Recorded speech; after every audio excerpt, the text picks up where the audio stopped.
Good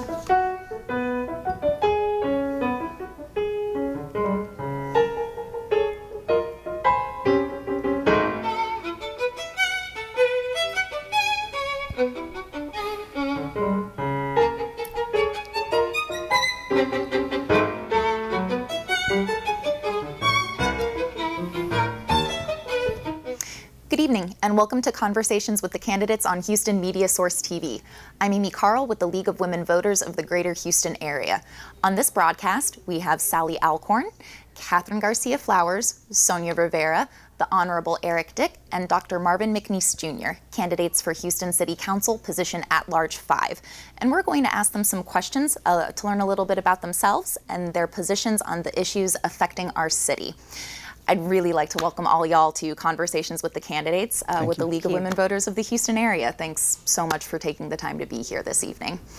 For our first question, I'd like to go ahead and start with Sally. And that is, please just tell us about yourself and a little bit about why you're running. Hi there, I'm Sally Alcorn. I'm running for Houston City Council to serve the best people and the best city I know. I've heard it said that Houston's most valuable natural resource is its people, and I couldn't agree more. Houston's diversity, its culture, its can-do spirit, all make it a remarkable, one-of-a-kind place to live and raise a family. But we still face challenges. I think we're at a pivotal time. A time when we really need to get some big things right if we want Houston to be a thriving, competitive, world-class city of the future. After Harvey, drainage and flood control topped the list. We have to keep water out of people's homes in every neighborhood across the city. Transportation, we must make it easier and safer to get around in this town. And the city needs policies and practices to attract the next generation of Houstonians. Less cement and sprawl, more parks and green space, and more vibrant, walkable places. And while it's important we get those big things right, we also need to focus on the basics.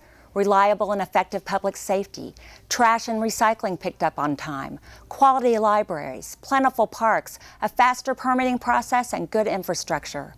I will work to make sure these services are provided in the smartest, most cost-effective way possible. The city must live within its means, spend wisely, and plan for the future. For the last decade, I've served 3 council members and the city's flood czar. I know this job, and I love this work. I'm a mom of 4 terrific kids. I'm a wife, I'm a friend, I'm a volunteer, and I'm a dedicated public servant. I'm Sally Alcorn, and I want to go to work for you on Houston City Council. Remember, vote Sally for the city. Eric? Thank you, Amy. I'd also like to thank Mark and HMS for having me here. Actually, a few years back, probably about 10 years back, I actually had a TV show here, Houston Party Tonight, and I want to say it's just, it's very humbling to be back here, and I really appreciate the good work that HMS does. My life is a life of persistency. That's probably the easiest way to grasp what my life has been. I grew up with humble roots. My mom was a Sunday school teacher. My dad was a firefighter. And throughout my life, I've struggled to, even graduate college. I went to community college, and I eventually graduated. And then I went to a number of different colleges in Houston.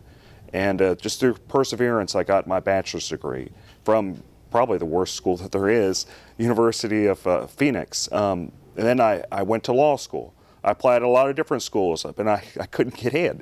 I couldn't get into TSU. I thought for sure I'd be able to get in there, but I wasn't able to. I ended up going to a school up north, Thomas Cooley, where I graduated cum laude. So I've gone from struggling, just to go anywhere, to being a rather successful attorney. You might see my commercials on TV, Channel 11, Channel 26. You can do it too if you're watching the show. If you were persistent, you keep doing something, you can do it. You really can. At the Department of Education, I lower taxes every single year. And I want to go to City Hall and actually help people. I think it's possible to be frugal and compassionate. I'm Eric Dick, and I ask for your vote. You can find out more about me at feeding.rocks. Thank you, and I appreciate you. I appreciate you, HMS. Catherine? Thank you very much for allowing me to be here and share my message. I'm Catherine Garcia Flowers. I'm a mother, I'm a Christian leader, and I'm excited about this opportunity to create something that hasn't been done before. I came here after Katrina, after losing everything, and had the opportunity to lead an organization called Bread of Life, where we've served close to 200,000 people who was also affected by Harvey. I created the Department of Neighborhoods during Mayor Parker's term, and that is really why I'm running. As we walk through this amazing city, Houston is one of the most amazing cities on the planet. We have an opportunity to do things differently. And so I'm here because if you're looking for the same thing that we've been doing, then I'm not your candidate. I'm running because I believe that we can end homelessness. Right now, we are band-aiding the symptoms of the problems and not addressing the problems. I believe that we can create affordable housing. Housing is a pathway to end homelessness. And I also believe that we can create a new industry where we put music, film, art, fashion, television, literature into one place where we support it in a way that we are creating jobs and that we are keeping folks right here. They can become stars in the most amazing city on the planet. And then we'll bring people to Houston. We know that people are coming here, but we need to make sure that we have the infrastructure to support them, and that's making sure that we have a safe city. It's making sure that we have streets and that clean air, we have clean air to breathe. I'm running because I believe that I'm the best candidate for the job, and I look forward to being your partner, your champion, and your advocate. Marvin? Thank you. Hi, I'm Dr. Marvin McNeese Jr. When people hear about the problems of city government, they often get angry or they get discouraged. I'm one of those weirdos who get excited, not because of the problem, but because of the hope of solving the problem. And it's been that way since my youth.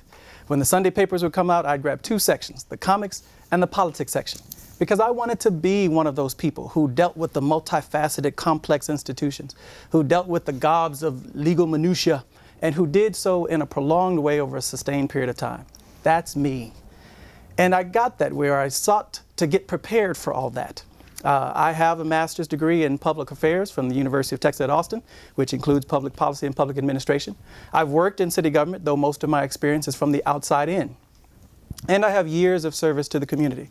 I reside and am an active participant in 3rd Ward. I coach Little League teams through the local YMCAs, and I'm an active member of my church, Houston's First Baptist, where I was ordained as a deacon in 2005.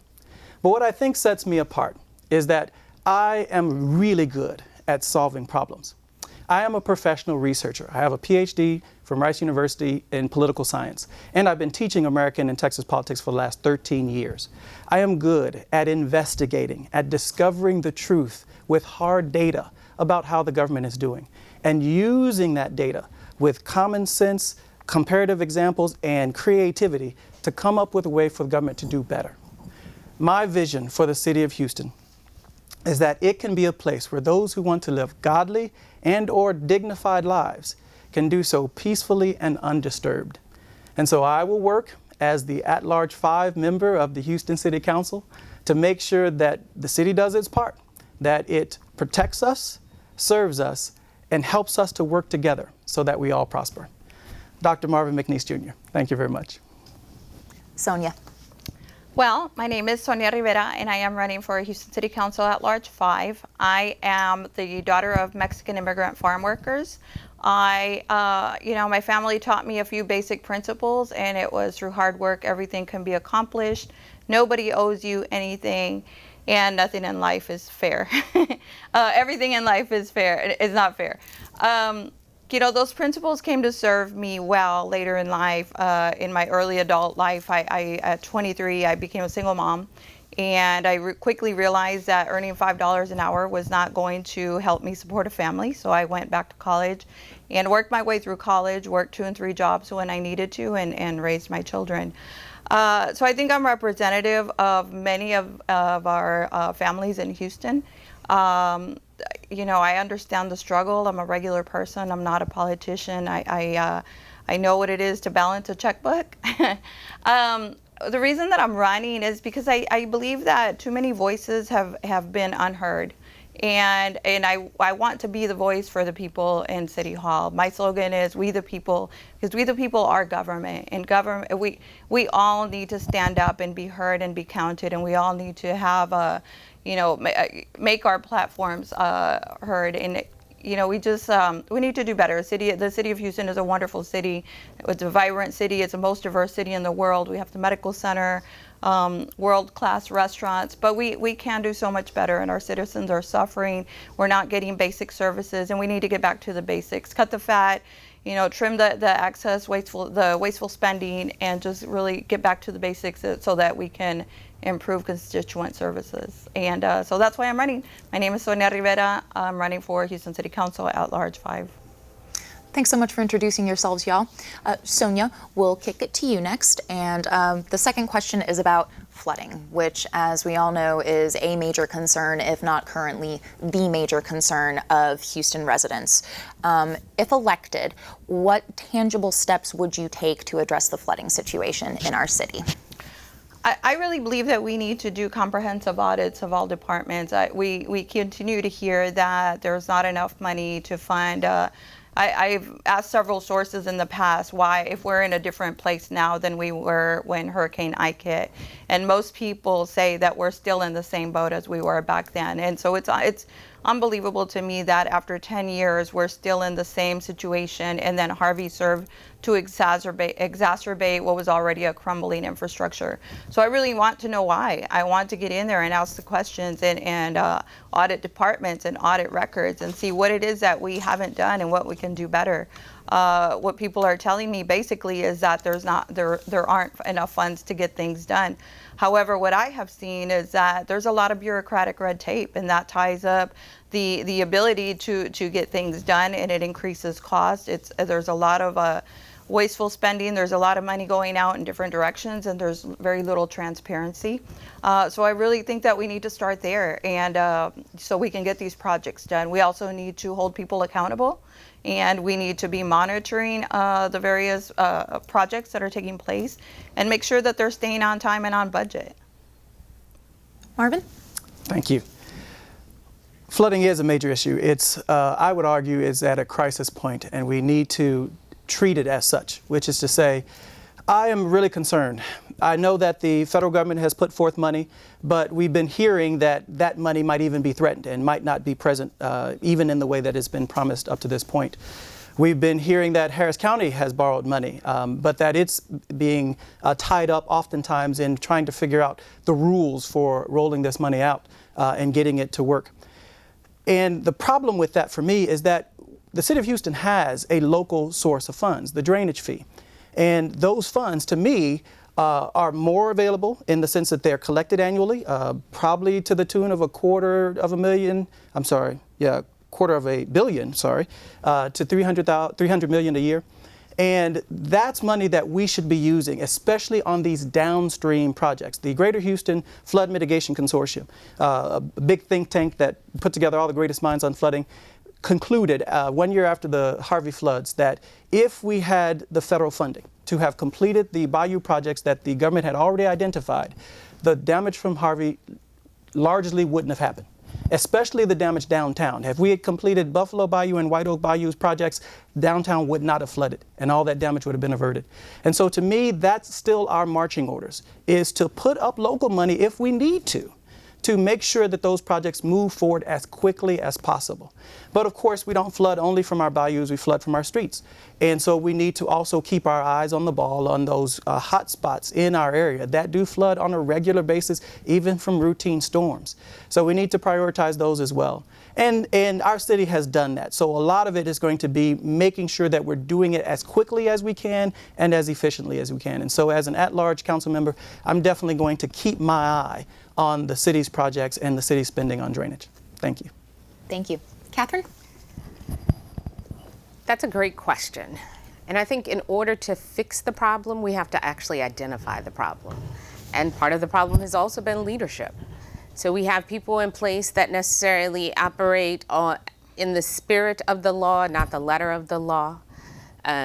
We have no zoning And so we build these concrete jungles where runoffs are going into our neighborhoods. In Pleasantville, there is corporations that own massive acres of land, and they pad it so that the water then run off into communities.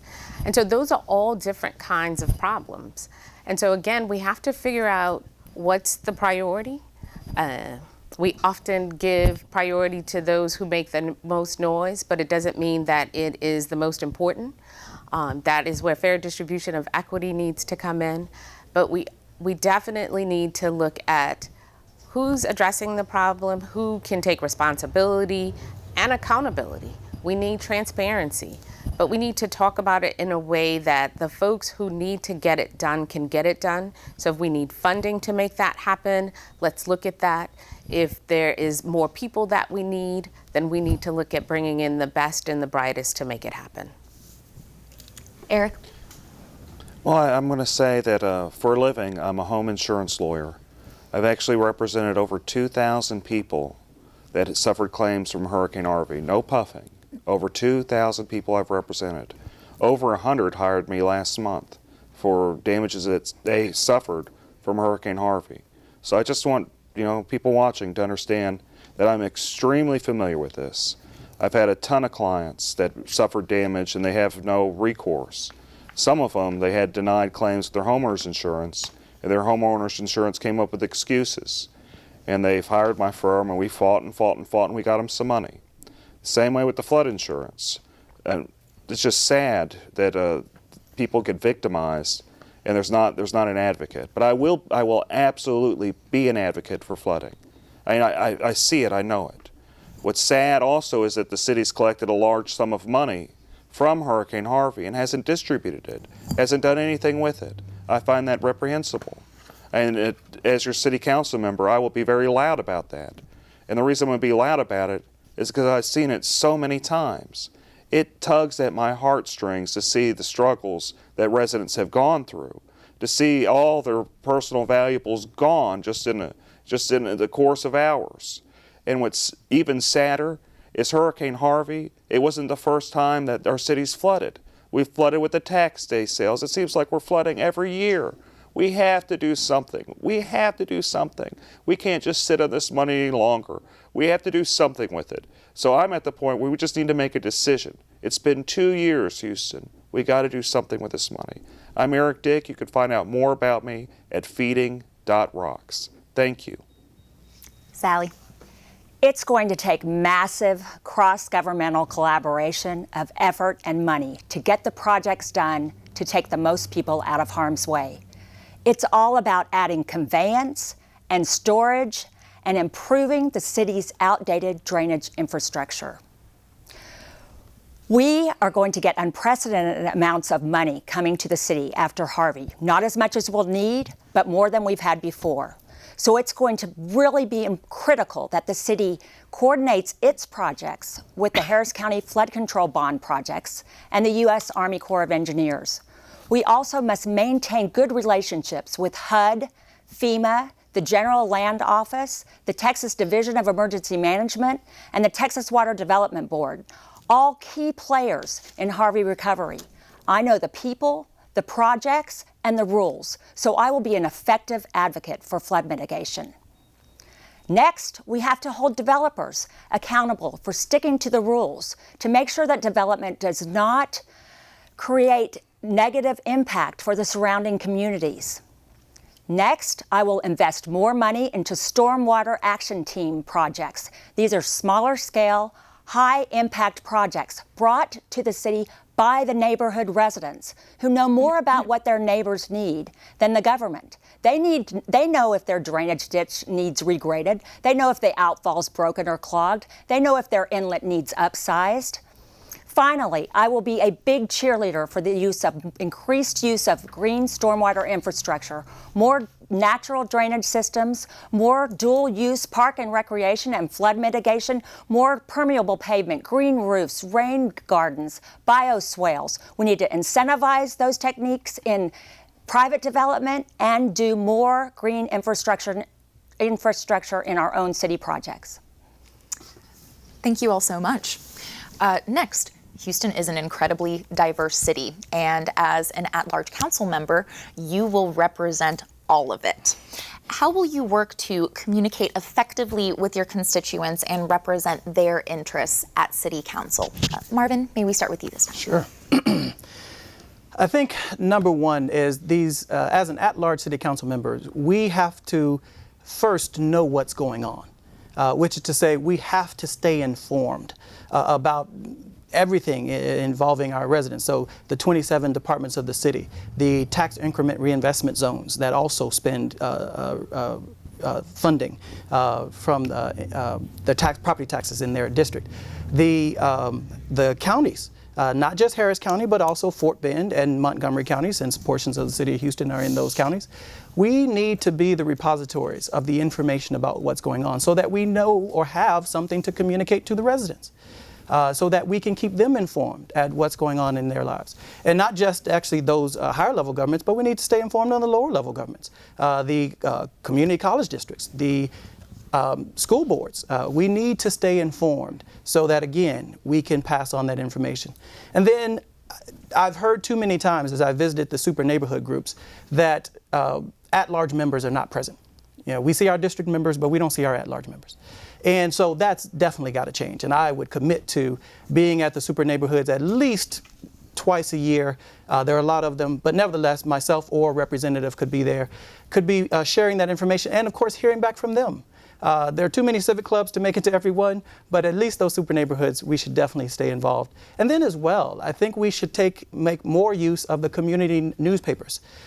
Houston is very blessed that not only do we have the Houston Chronicle, but we also have a lot of local newspapers that are very focused on the issues going on in their neighborhoods.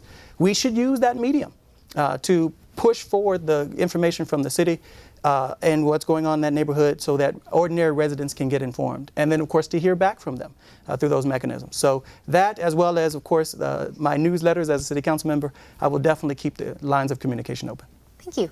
Catherine? Diversity is a strength. That is one of the great things about Houston. We have more than 100 consulates. We speak more than 137 languages here. And so we have an opportunity to engage folks in a way that we haven't traditionally. But realistically, at-large is an advocacy position.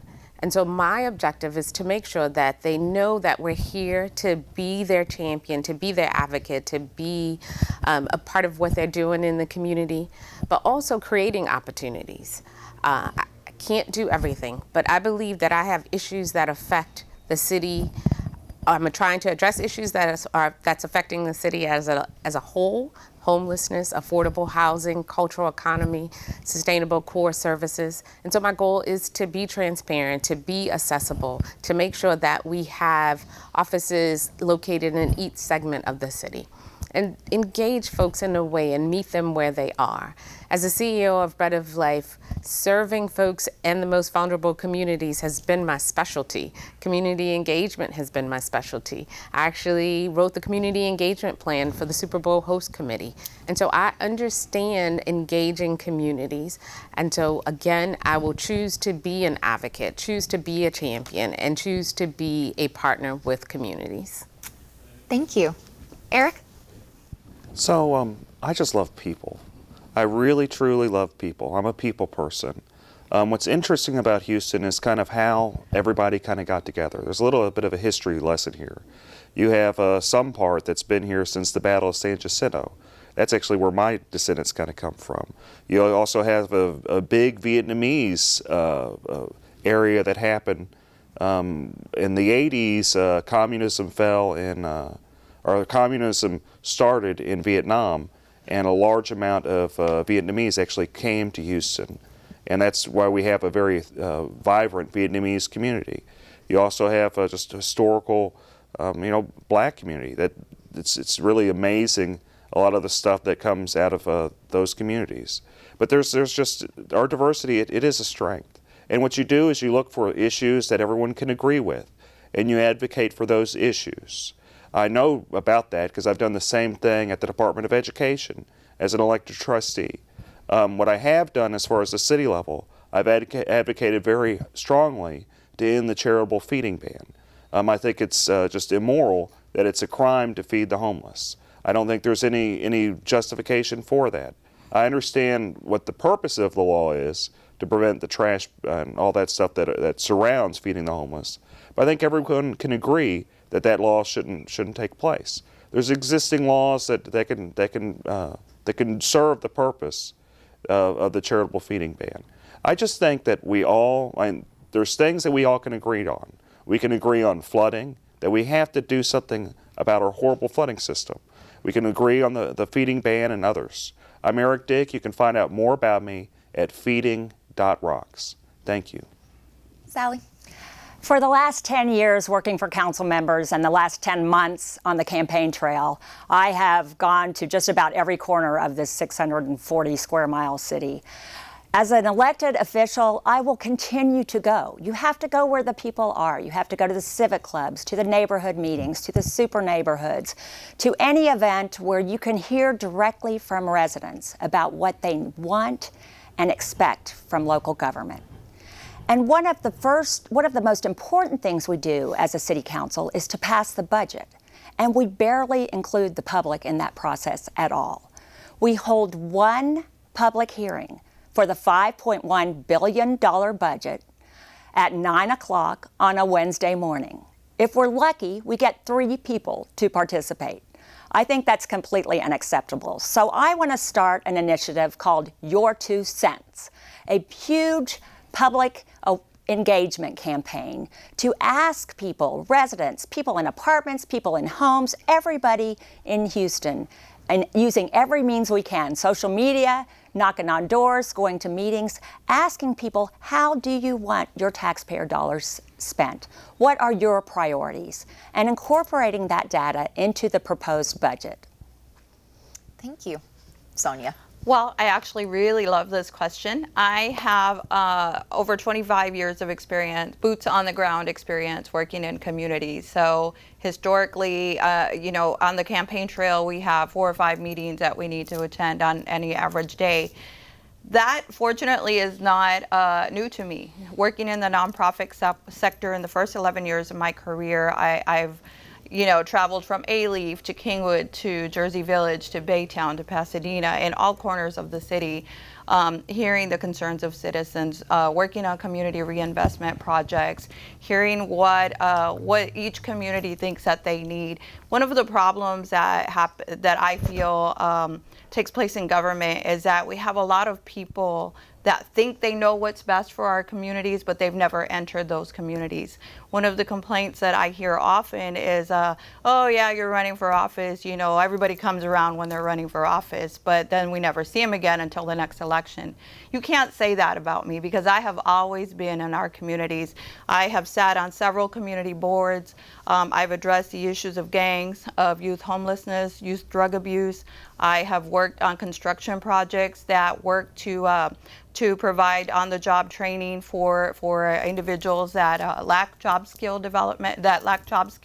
so that we can develop those individuals and they can not only work on those projects, but they can take their skills to other projects and be able to support their families. So I've always been there, and I'm not just coming around now because I want your vote. I have always been in your community. Thank y'all. Next, Houstonians desire economic development, but we also desire that it be done in a responsible way that respects our current residents and the integrity of our existing communities. How will you balance these concerns if elected to City Council?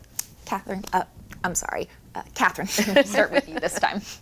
I struggled with how to phrase that one, so Yeah, that's a complicated question, because economic development means different things for different folks. Certainly, it's an umbrella term. The city of Houston doesn't actually have an official economic development department. Andy Ickens kind of heads up most of the economic development projects, and I know that we have folks that now report up. But traditionally, we've not had an exclusive department that focuses on the needs of what economic development really is. And so we create collaborations with other agencies, and of course, because I'm answering this question, I can't remember the agency's name.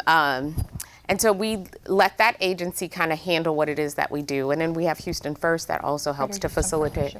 Yes, the Greater Houston Partnership, thank you. Kind of oversees what it is that we do regarding, but they don't focus exclusively on Houston, right? It's a regional piece. And so talking with community is going to be important, including hearing from them what's important for their communities. The project that I want to create, the cultural economy, will help create economic development. I think it's going to be different for different communities, and different ways to engage them is going to be important so that we can do the right thing at the right time at the right place. Thank you.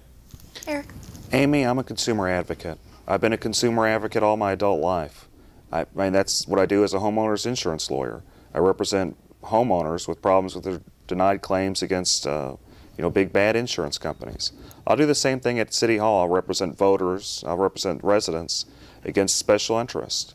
And I want to be clear, there's no pay to play around me, there's no special interest around me. The only special interest is myself. Whenever you talk to me, there's no strings. It's going to be me. And if you don't know me, I can promise you I'm very, very independent. I'll listen to everybody, and I'll try to come up with the best solution, what's most logical, what helps people, really. And if you could show me where I'm wrong, you might convince me. I'm not stuck in any mindset except helping people. That's the whole reason I'm running, is because I want to help people.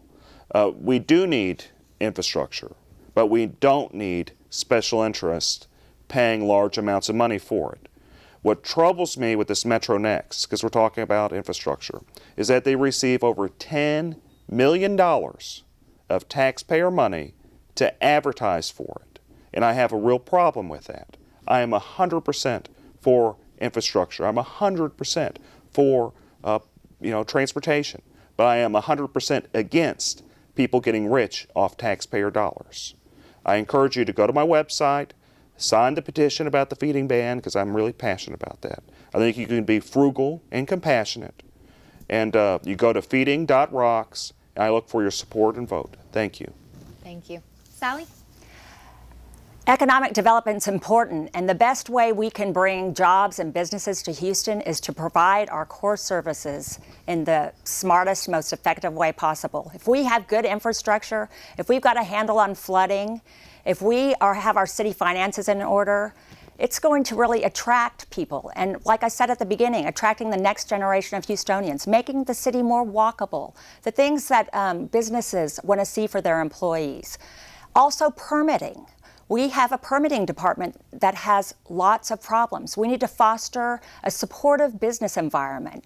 And the city needs to act more as an advocate and help people get their projects through rather than being obstructionist. So I would advocate for a lot of changes at the permitting department. We also have the world's best medical center. We're the energy capital of the world. We have very strong engineering talent in this city, so we need to use that to leverage more business in Houston, in renewable energy, and in the tech field. I have 4 children, and 4 out of 4 in their 20s are working in some aspect of the tech field. So we really need to double down on the work that we're doing at the Innovation Hub, at the Sears, at the old Sears, at the Rice Ion, and at the TMC Innovation, at the Med Center, the Cannon out in Spring Branch. All of the tech, we need to incentivize that, and also incentivize affordable housing and development near transit. Thank you. Sonia?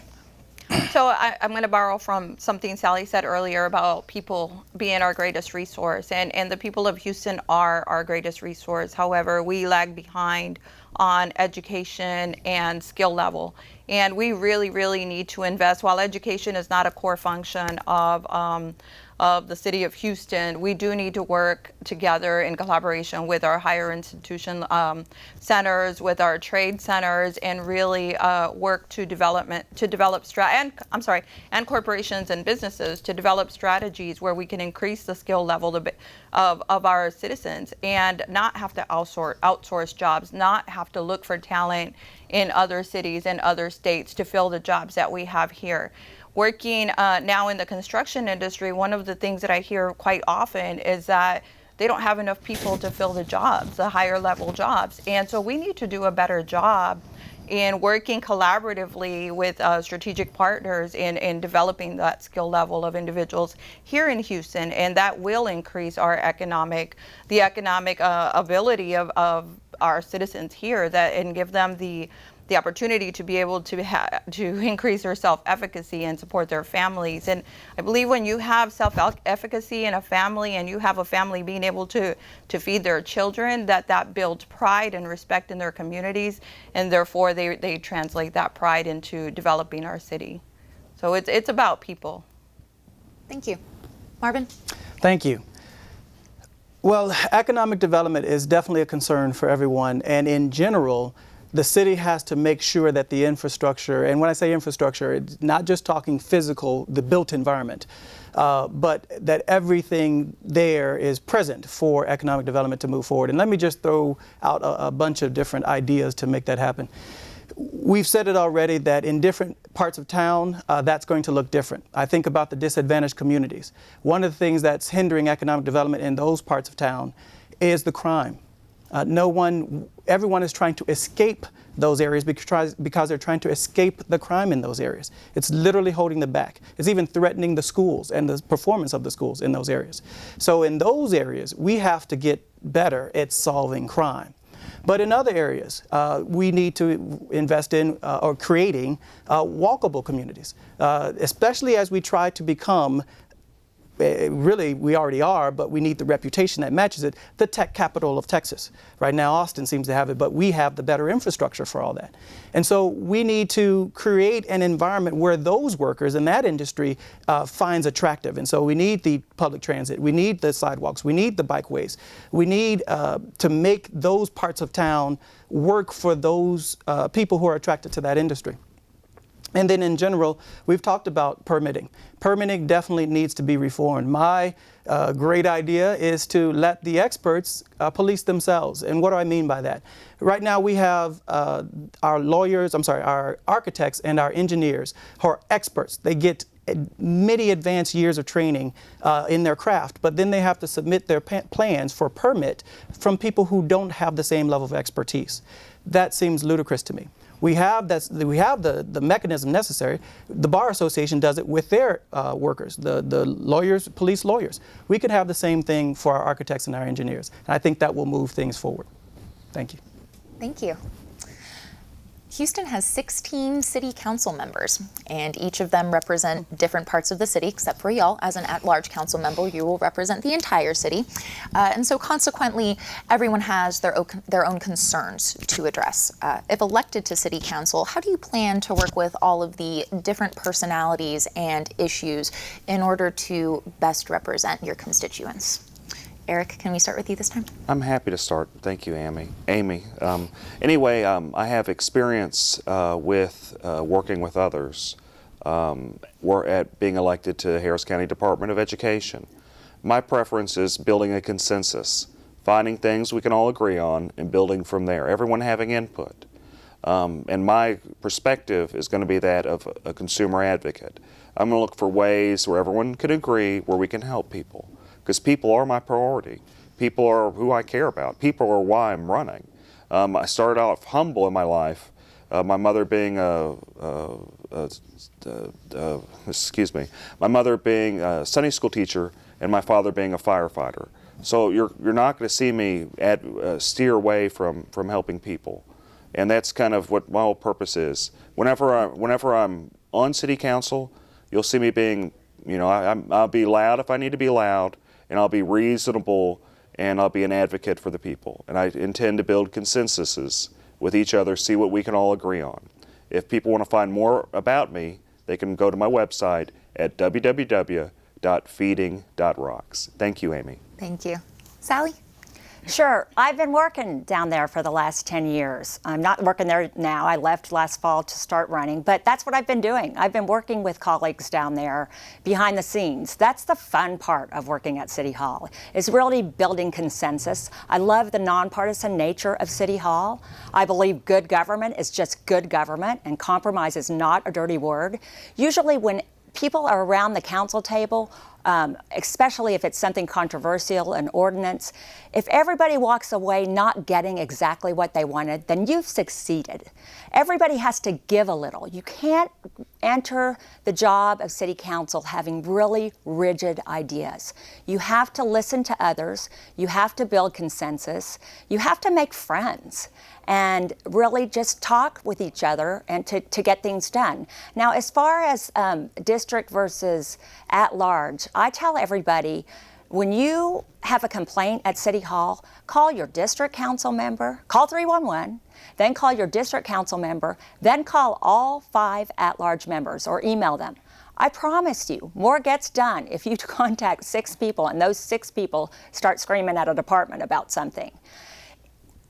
It's really important for at-large council members to listen to the district council members. They know their district. Their whole job is out there with the people in their district. They know the streets. They've walked every house when they were running for election.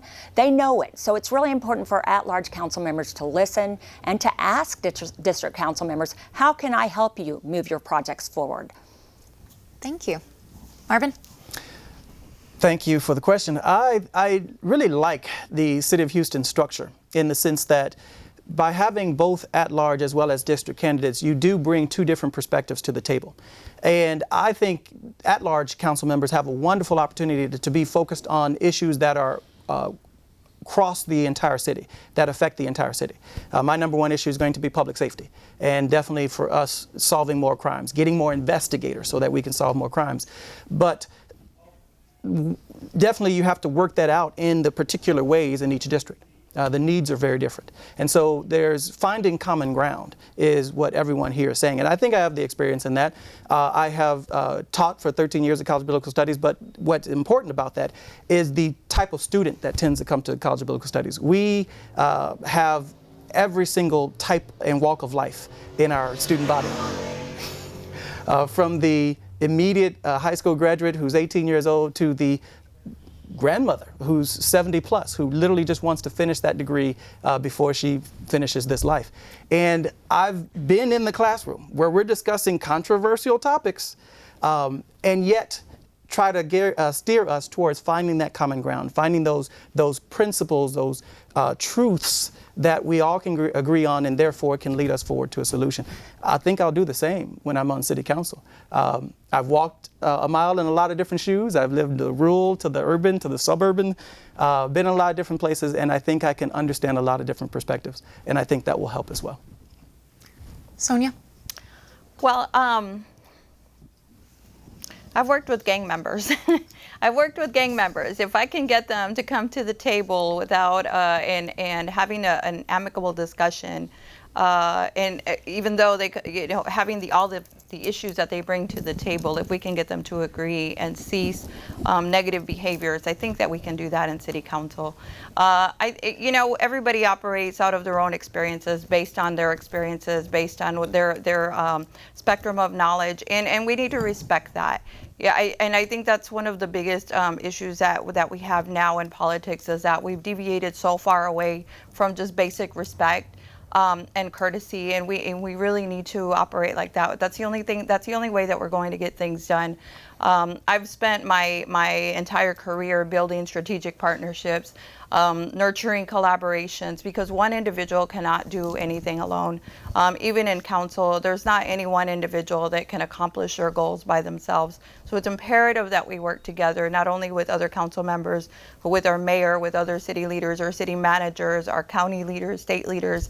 I have the experience that in developing those partnerships and getting people to come to the table and trying to agree. We're not always going to agree on everything, but if we can meet somewhere in the middle and understand different perspectives, I think that we can be successful. Thank you. And Catherine? So this election season, there's going to be a lot of new faces potentially. And so building a new culture is going to be something that we would walk into this season. I would love to see Houston have a high-performing team.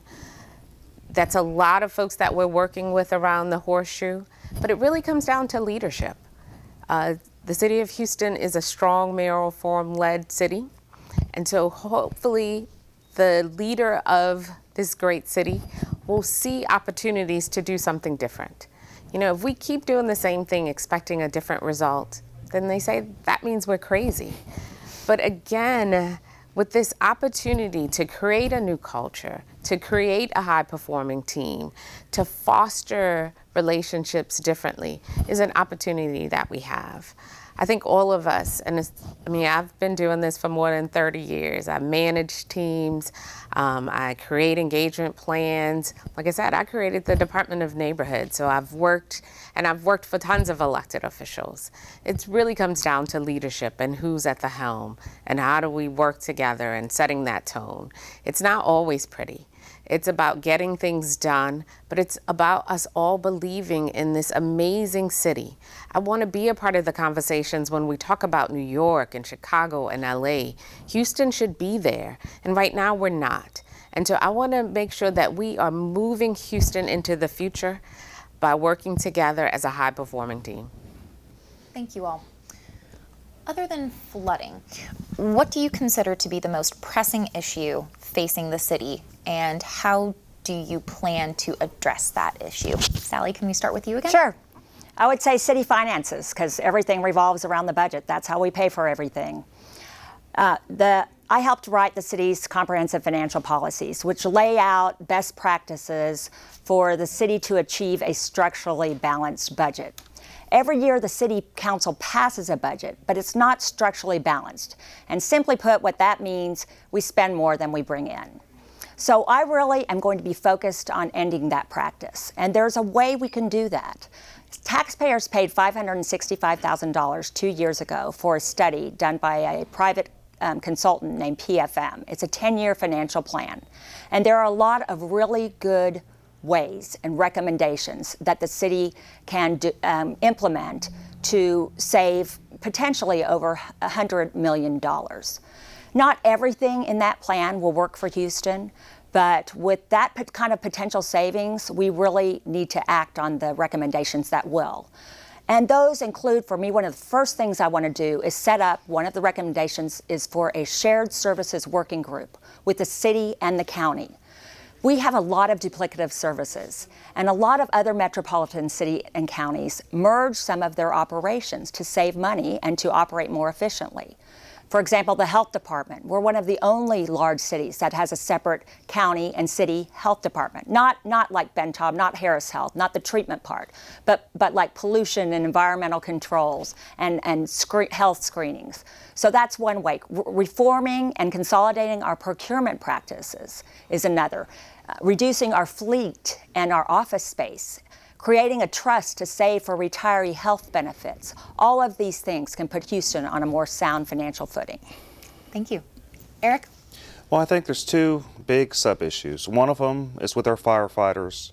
My dad's a retired firefighter. I love firefighters. I grew up in the fire station in 66s because my parents were divorced, and my dad was a captain in the fire department. So whenever I'd visit him commonly in the fire department. So I just want any of the people in blue listening. My grandfather was also in the sheriff's department. So if you're a firefighter or a police officer, I have nothing but love in my heart towards you. I know how tough that job is. And I think this whole politics that's going around, pulling the firefighters away from the police officers, that's upsetting. And I will be a big advocate for the fire department. I'll be a big advocate for public safety. I think the other thing that's a big problem is corruption. This pay-to-play type of politics, it needs to go. We need to stop people that are contractors, people that they're getting contracts from the city, from giving people money and then expecting to get a contract in return. And the reason why it's so bad for the city is because now the city ends up paying 10 times, 100 times what the actual cost of a good or service is. It's unacceptable. If this was in the private sector, if this was actually happening, with the corporation, people would go to jail. They would. We need to stop this pay-to-play type of corruption. I'm taking donations of less than $100. My campaigns can be primarily self-funded. I just think maybe somebody wants to feel like they contribute, and I don't want to take that. I want to deprive that opportunity of them. But what I encourage people to do is look at your candidate, figure out who you're going to vote for, see who they're bound by. The only person I'm bound by is the voter, and I did that on purpose. I'm Eric Dick, and I ask for your vote. You can find out more about me at feeding.rocks. Catherine? Well, my opponents are all hitting home runs tonight, and so they are covering all of the bases. But I think one of the important issues that need to be addressed is homelessness. We have been fighting that issue for such a long time, and I strongly believe that we are band-aiding the symptoms of the problems and not addressing the problems. I think that we can fix the issue. I think it's low-hanging fruit. I believe that we need a low-barrier shelter that makes it mandatory for everyone who is in need of a house or shelter that they have to check in, and that we need to create an individual service plan to help them get to the goals. That low barrier shelter should have all of the services there. There are hundreds of providers here in Houston, and there's millions of dollars that's being spent not necessarily on the problem. And we have agencies that don't have enough funding to execute the need. So there needs to be some consolidation and some collaboration. And so ending homelessness is a priority. Thank you. Marvin? Yes, I've said it before, so this will sound a little bit like repeat, in the sense that public safety is our number one issue. And really it's about solving more crime. We often get distracted because we focus on the crime rate, but we don't perfectly control the crime rate. But we do control what is called the clearance rate. And that's the rate at which we solve crimes. And we are in keeping with the national average in the sense of about 7 out of 10 homicides, we solve those. But we only solve 4 out of 10 other nonviolent crimes. And then when you get down to property crimes, we only solve, on average, 1 out of 10. And when I say on average, I'm using a 10-year average, using the HPD data that they report to the FBI. So I'm not making up these numbers. 1 out of 10. And so you can see how that's a problem. It's causing hurt and heartache all over the place, from the victims to the communities, in the sense of homeowners who not only are having to replace their lost equipment, but are having property values lowered and having insurance rates raised because of crime. So we have to do better on that. And what can we do? We can hire more investigators. We need more people, more detectives and more staff following up on the mountains of evidence. Over 20% of households in the United States have surveillance systems. We all, and the HPD even supports a Ring camera system where they're handing out Ring cameras, doorbell cameras, to capture information about porch pirates and other, neighborhood criminality. And so we have the evidence, but we can't follow up on it. We can't make the cases. We don't have the people to chase that down and catch these crooks. That's what we need to focus on. It's the number one function of government. Everyone knows that, and we have to get that right. Sonia? I agree that the second single most important issue that we need to address is our public safety and our first responder resources. However, to be able to do that, it all comes back down to finances. And I've witnessed firsthand the inefficiency and bureaucracy that takes place in various departments, and we need to fix that. We need to work with the, in the last, I believe I heard recently, I'm still doing some research, but that we've only had 6 fiscal audits since 2011. And that is just unheard of, because we do fiscal audits on our businesses once a year. Most nonprofits get regular fiscal audits regularly. And so it's just unheard of that a massive budget like the city of Houston is not getting regular departmental audits. So we need to go back to that and see, increase the transparency, the accountability. We need to find the money and allocate it to the resources that we really need. We do need more police officers. We absolutely do. We're growing at such a large rate. We need to increase our officers now. We need to increase our cadet classes and do more recruitment. However, how are we going to pay for it? So again, we need new fire trucks. We have aging equipment for our public safety individuals and our first responders. But again, we need to go back to finances. We need to find those dollars. By the time we get to departments get their resources that they they submit purchase orders, and by the time they get their purchase orders taken care of, it's gone through the bureaucracy and taken so long that it becomes an emergency purchase order, and a department ends up paying 30% more for a product or service than what it would have cost if it had been dealt with in an efficient manner. Those things need to be addressed. If we address those things, we can take care of our public safety servants. We can increase our police officers on the street. Thank you.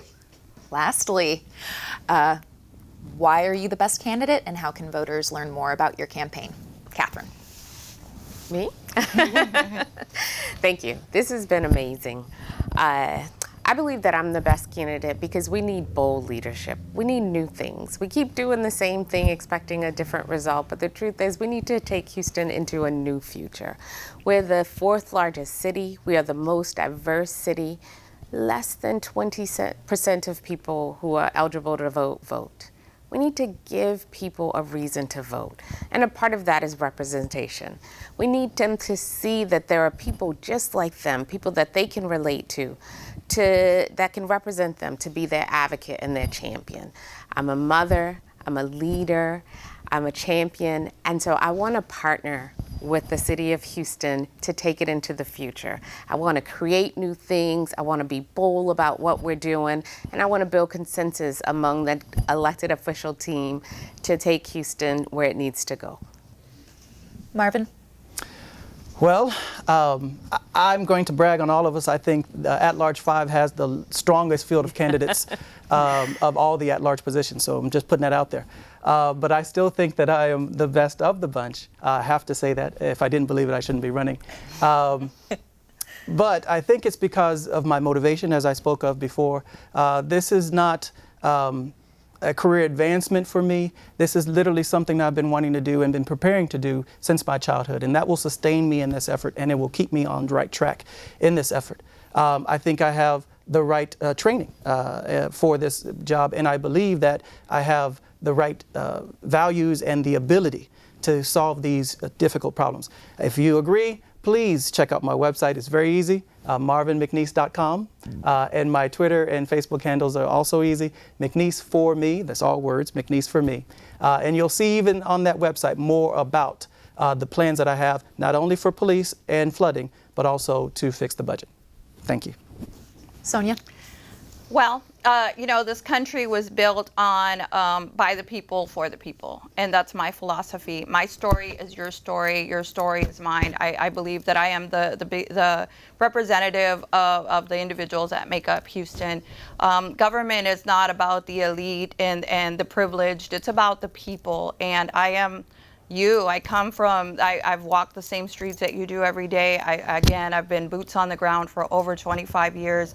I'm not new to our communities, and I need your vote. My name is Sonia Rivera. I'm going to borrow from Dick. My name is Sonia Rivera. My website is soniarivera4houston.com. I can be found on Facebook, Sonia Rivera for HTX. And I want your vote. Eric? Thank you, Amy. Thank HMS for having this event. I really appreciate it. My life is persistency, as I said at the beginning. Houston, you've turned this pizza driver, I used to be a pizza driver, into a millionaire lawyer. And it's just amazing, the journey I've gone through. I feel obligated at the least to give back. I want to be your advocate, which I will be. There's no special interest around me. All I want to do is help the people in Houston. I think they deserve an advocate. They deserve someone that's not scared to stand up to anybody. I do that with insurance companies. They deserve someone that's compassionate. I've represented thousands of you with claims from Hurricane Harvey. Find out more about me at feeding.rocks. That's a website dedicated to stopping the feeding ban, because I'm frugal and I'm compassionate. I love people. If you want a people person, I'm your candidate. I'm Eric Dick, and I ask for your vote. Thank you, Amy. And Sally? What sets me apart is my comprehensive and in-depth understanding of critical city issues: flooding, street infrastructure, public safety, and public finances. I have an understanding of those things because I've been working on them for 10 years. And my husband George and I have been traveling to every corner of this city, like I said before, and the issues we hear about are as diverse as the people who bring them to the forefront. I know as an at-large council member, I won't be able to be everything to every person, but I assure you, I will look at each issue in a thoughtful, balanced way using data and research and best practices and heart. I am your good government candidate for Houston City Council. Please check out SallyAlcorn.com, social media, Sally for the City on Facebook, Sally Alcorn on Instagram and Twitter. Thank you very much, League of Women Voters. For the League of Women Voters and Houston Media Source, I'm Amy Carl. Thank you all so much for coming out tonight, and thank you for watching Conversations with the Candidates.